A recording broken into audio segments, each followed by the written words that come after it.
Have you ever felt like you are living a life that isn't really yours?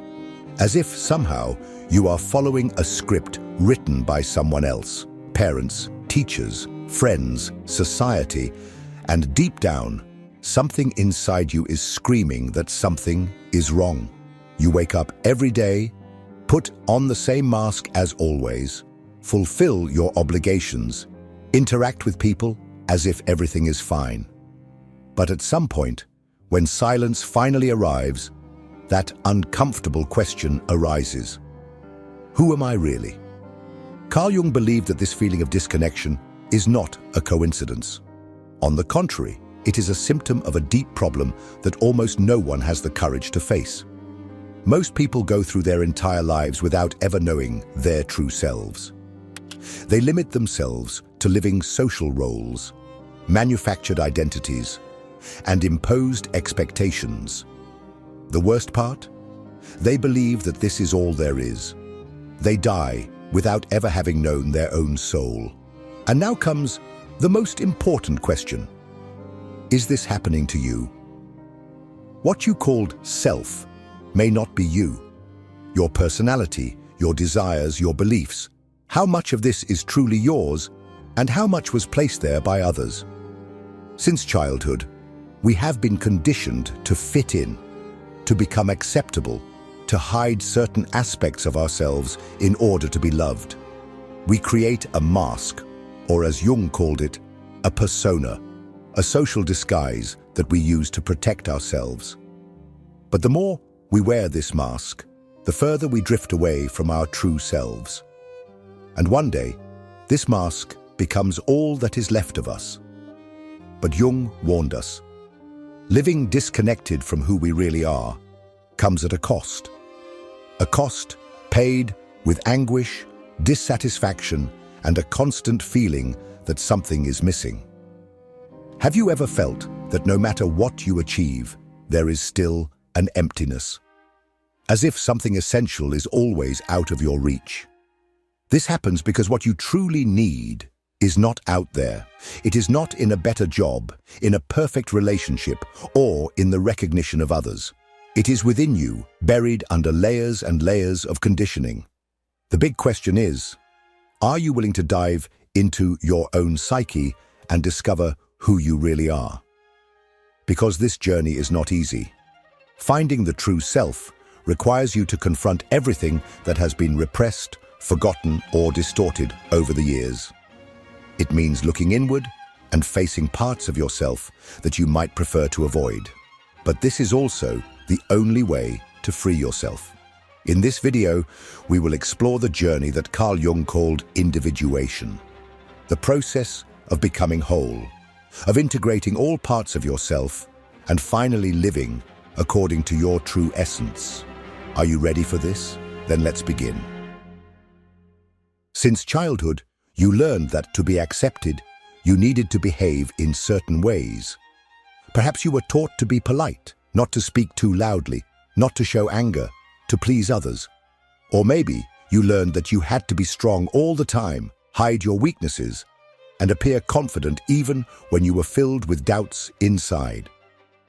Unbeknownst to you, you began to shape an identity that was not only yours, but a reflection of what the world expected of you. Carl Jung called this mask the persona. It is the face you present to the world, the version of yourself that you constructed to fit in. And don't be fooled, we all have one. If you have ever acted differently at work, at home, with friends, or even on social media, then you have already experienced the power of the persona in your life. Is it useful? Yes. Without it, we wouldn't be able to relate socially. But there is a great danger. When you completely identify with this mask, you start to forget who you really are. Think for a moment. How many times have you said or done something just to be accepted? How many times have you hidden what you really thought out of fear of judgment? How many times have you caught yourself smiling when inside you wanted to scream? This happens because, at some point, the persona stopped being just a role and began to dominate your existence. You are no longer an authentic individual, but a character playing a role that you didn't even consciously choose. And here lies the problem. The persona cannot sustain your soul. It can bring acceptance, but not fulfillment. It can guarantee compliments, but not genuine happiness. In the long run, living solely through the persona leads to an empty life, where you feel that something essential is missing, but you can't identify what it is. And worse still, the more you cling to this mask, the further you drift from your true essence. But if the persona is not your true self, then who are you really? To answer this question, we need to look at the other side of the coin, at the part of you that has been repressed and pushed into the unconscious. Jung called this the shadow, and this is where the true quest for your true self begins. But be careful. What is hidden in the shadow is not always easy to face. Are you ready to discover? Then, continue with me. If this content is making sense to you, click the subscribe button and subscribe to the channel. Thank you for your support. If the persona is the mask you wear to be accepted, then the shadow is everything you hide to avoid being rejected. But here's the problem. What you repress doesn't disappear. On the contrary, it gains strength in your unconscious, operating in the shadows of your mind, influencing your emotions, your fears, and even the choices you make in life without you realizing it. Carl Jung described the shadow as the hidden side of the psyche, composed of everything that has been repressed throughout life. Prohibited desires, contained anger, weaknesses you don't want to admit, traumas you tried to forget. And you know what's worse? Many of the things in your shadow aren't even bad. They are just parts of you that, at some point, someone said were unacceptable. Perhaps, as a child, you showed too much curiosity, but were called inconvenient and learned to stay quiet. Maybe you felt the urge to express anger but were taught that it was wrong. And now, you swallow your frustrations until they explode. Perhaps you showed sensitivity, but society convinced you it was weakness, so you learned to hide your feelings. All of this, all the parts of you that were denied, did not disappear. They just hid in your shadow, waiting for the moment to emerge. And they do emerge. If you've ever had an outburst of anger and then regretted it, felt envy towards someone and tried to deny it to yourself, or reacted excessively to criticism without understanding why, then you have experienced your shadow taking control. When we don't consciously deal with it, it manifests in distorted ways, sabotaging our relationships, our careers, our self-esteem. But here's the truth that no one tells you. Your shadow is not your enemy. On the contrary, it is where many of the most valuable aspects of your personality lie: your creativity, your authenticity, your true strength. You cannot be whole until you integrate this part of yourself. And to do that, you need to stop running away and start looking inward. But how do you face something that has been repressed for so long? How do you bring your shadow into the light without letting it consume you? The answer lies in a central concept of Jungian psychology: the self, or the true self, and that is exactly what we are going to explore now. If the persona is the mask, and the shadow is everything you have repressed, then the self, the true self, is what exists beyond these layers.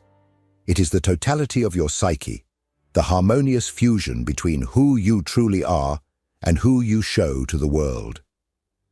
Jung believed that the purpose of life was not simply to follow a path predefined by society, but rather to become whole, to discover your true essence, and to live according to it. This process of self-discovery and integration is what he called individuation. But finding the self is not something that happens by chance. It is not something that simply appears one day in front of you like a magical epiphany. The self does not reveal itself to those who are not willing to face the truth about themselves. You need to actively seek it out, and this quest requires a deep journey within yourself. It is a confrontation with everything you have been taught to hide, a reconciliation between your most authentic desires and the restrictions imposed by the outside world. The greatest obstacle to finding the true self is fear. Fear of losing the identity you have built over the years. Fear of realizing that many of your choices were not truly yours. Fear of facing aspects of your personality that you have denied for so long. This fear causes many people to never find the self. They spend their entire lives clinging to the persona, pretending to be something they are not, while their shadow operates behind the scenes, sabotaging their chances of genuine happiness. But when you begin to integrate your shadow and question the masks you wear, something incredible happens. You start to feel a kind of freedom you have never experienced before. You discover that you no longer need to pretend to be someone you are not. You realize that you no longer need to please everyone. You begin to act more authentically, to make decisions that make sense to you, and not just to meet the expectations of others. And the most interesting part? The closer you get to yourself, the more life begins to make sense. The anxieties and frustrations that once seemed inexplicable begin to have a clear root. You understand why certain patterns repeat, why certain situations affect you so much, why certain relationships never worked out. You start to realize that, throughout your life, there was something inside you trying to show you the way. But you were too busy trying to fit in to listen. But there is an important detail. The path to finding the self cannot be walked in isolation. There is a fundamental element in this journey that many ignore: the unconscious and the archetypes that shape the way we think, feel, and behave. If you do not understand these hidden forces, you will never be able to fully comprehend who you are. And that is what we will explore next. The human mind is not just what we see and consciously understand. Most of our psyche is hidden, operating at a deep and invisible level. Jung believed that to find the true self, it is not enough to look at our rational thoughts and daily decisions. We must dive into the depths of the unconscious, for it is there that the hidden patterns that shape our identity are found. But what exactly is in this unconscious? Beyond your shadow, beyond repressed memories and unrecognized desires, there is something even more fundamental: archetypes. Jung discovered that the human psyche is not a blank slate. On the contrary, we are born with universal mental structures, patterns of thought, behavior, and emotion that are shared by all people, regardless of culture or time. He called this the collective unconscious.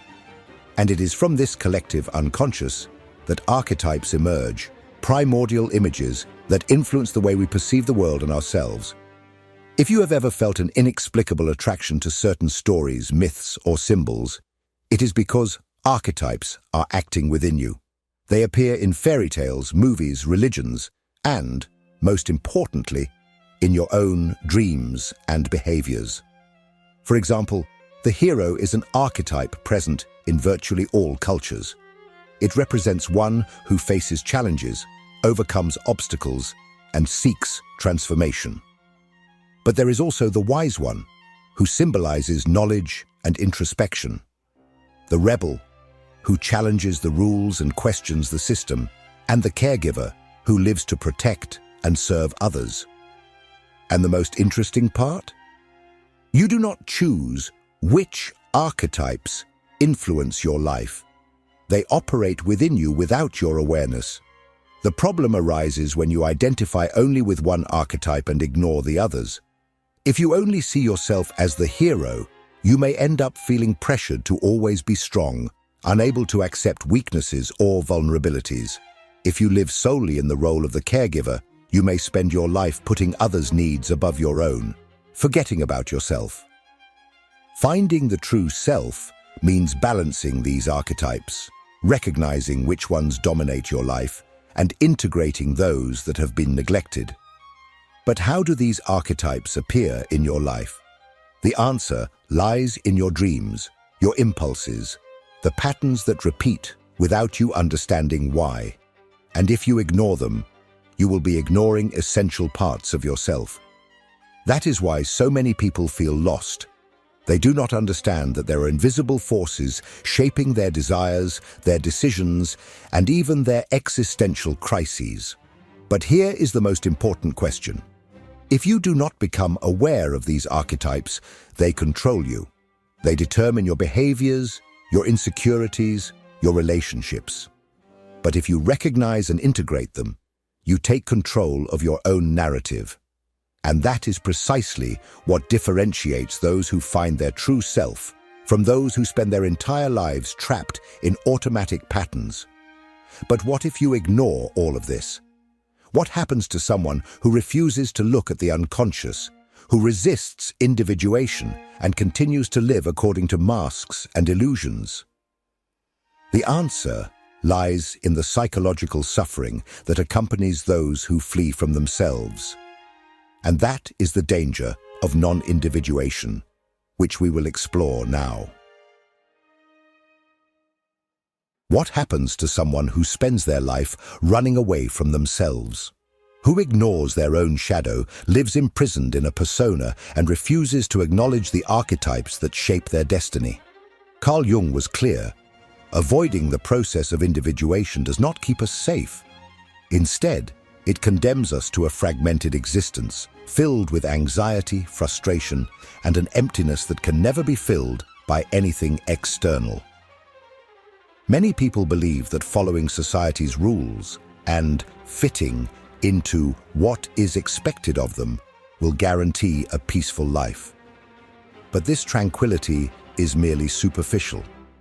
At some point, something begins to go wrong. It may manifest as emotional crises with no apparent explanation, feelings of dissatisfaction even when everything seems perfect, or the emergence of psychosomatic illnesses.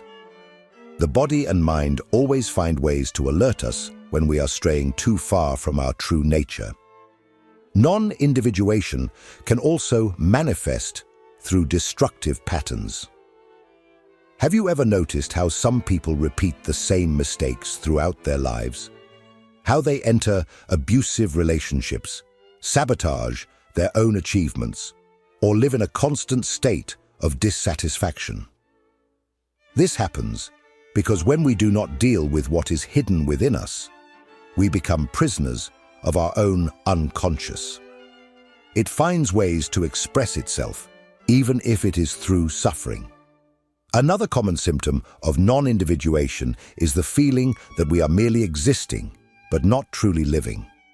This manifests in a monotonous routine, in a life without purpose, in a sense that we are just going with the flow, without a clear direction. This is the reality for millions of people who have never questioned whether the life they lead is truly the life they chose. They follow inherited patterns, imposed beliefs, and external expectations without ever stopping to ask, does this really make me happy? And the most dangerous of all, resentment. When a person ignores who they really are, they inevitably feel anger, but they do not always know where that anger comes from. They may turn against others, blaming the world, the system, their family, or society for their suffering. Or they may turn inward, transforming into depression, self-sabotage, and a deep disconnection from their own existence. But there's a way out. There's a way to break this cycle and free oneself from this invisible prison. The answer lies in the courage to face the truth, to question one's own illusions, and to seek individuation. This process is not easy. It requires strength, determination, and the willingness to look within, even when what we find is not pleasant. And now we come to the crucial point. What does it mean, in practice, to be yourself? What is it like to live without masks, without repression, without fear of external judgment? What happens when you truly find your true self? Let's explore this in our conclusion. Finding your true self is not a destination, but a process. It is not something that happens overnight, as if one day you simply wake up and know exactly who you are. It is a journey that lasts a lifetime, a path of discoveries, deconstruction, and reconstruction, facing the shadows and freeing yourself from the masks that have been imposed on us. And it is a path that few choose to walk. Most people prefer the safety of conformity. They cling to their personas because they believe that without them, they would be rejected. They avoid looking at their shadows because they fear what they will find there. They ignore the archetypes that guide their lives because they do not want to admit that they are not in control as much as they would like. But this fear comes at a cost. An empty existence, lacking authenticity, depth, and real meaning. Jung showed us that true freedom lies not in fitting in, but in becoming who we really are. This means accepting your wholeness, both your qualities and your flaws, both your light and your darkness. It means taking control of your own life, rather than being just a product of your environment, culture, and others' expectations. It means abandoning the role of puppet and becoming the author of your own story. But this path requires courage. Courage to let go of the illusions that have been comfortable for so long. Courage to face your own fears and insecurities. Courage to accept that you may not be who you thought you were, and that's okay, because now you have the opportunity to become someone much greater, much more authentic, much more alive. So I ask you, are you ready for this challenge? Are you willing to question the stories you've been told about who you are? To confront the parts of yourself that have been repressed? To finally live according to your true essence? If something in this video made you reflect, let me know in the comments. What part impacted you the most? Have you ever felt like you were living an identity that wasn't really yours? Let's talk about it. And don't stop here. The next video is essential to deepen this journey and understand even more about the hidden mechanisms that shape your mind. So keep watching, because this discovery is just beginning.